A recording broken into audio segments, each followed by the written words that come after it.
അവൻ ഉയർത്തെഴുന്നേൽക്കും എന്ന ക്രിസ്തുവിൻ്റെ വചനം അവനെ ക്രൂശിച്ചവരെക്കാൾ അധികമായി വിശ്വസിച്ചത് അവൻ്റെ ശത്രുക്കളായിരുന്നു. പീലാത്തോസിനെ സമീപിച്ച് കല്ലറയ്ക്ക് കാവലേർപ്പെടുത്തുന്ന പുരോഹിതന്മാരും പരീശന്മാരും ഭയത്തിൻ്റെ തടവുകാരാണ്. തങ്ങൾ കൊന്നുകളഞ്ഞ സത്യം തങ്ങളെ വേട്ടയാടുമെന്ന് അവർ ഭയപ്പെട്ടു. സത്യത്തെ കൊന്നു കുഴിച്ചു മൂടിയാലും അത് മുളച്ചു പൊങ്ങുമെന്ന ഭീതിയാണ് അധികാരികളെ കൊണ്ട് കല്ലറയ്ക്ക് ചുറ്റും വാളേന്തിയ ഭടന്മാരെ നിർത്തിക്കുന്നത്.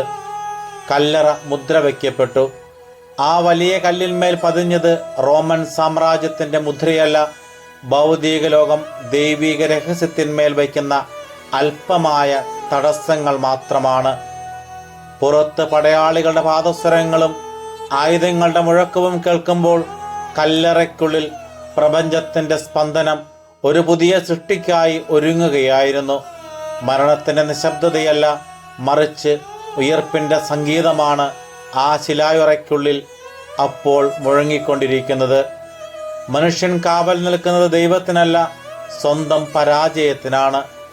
അവർ പാറമേൽ പാറ വെച്ച് കല്ലറ അടച്ചു, ഭടന്മാരെ നിർത്തി ഔദ്യോഗിക മുദ്ര പതിപ്പിച്ചു.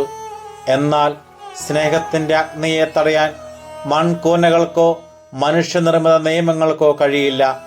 ഇരുട്ടിൻ്റെ ശക്തികൾ എത്രയേറെ ജാഗ്രത പുലർത്തുന്നുവോ അത്രത്തോളം തിളക്കമുള്ളതാകും വരാനിരിക്കുന്ന പ്രഭാതം.